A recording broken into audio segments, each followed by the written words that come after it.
Я знаю, он генерал-майор, уроженец Евпатории. Вот, умер в Одессе. Жена его была русская, похоронен там. Я же говорю, я здесь новенький. Он герой Великой Отечественной войны, герой генерал Булатов. Вот в честь него названа наша улица. Ну, мы знаем, мы ребенку в школу готовили на эту тему доклад. Это разведчик, он был разведчиком, по-моему, он еще даже очень много людей спас, помог им спрятаться во время войны. Исмаил Булатов – это генерал-майор, участник Великой Отечественной войны, обладатель 2 орденов славы. Вот, по-моему, Богдана Хмельницкого и еще что-то я забыл там.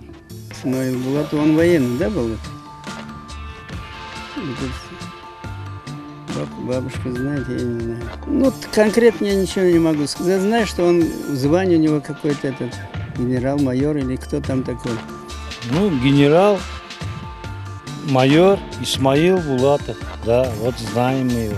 Крымско-татарский герой на войне.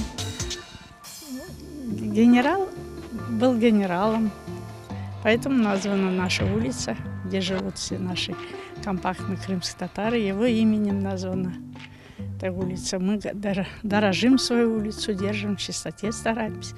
В честь такого героя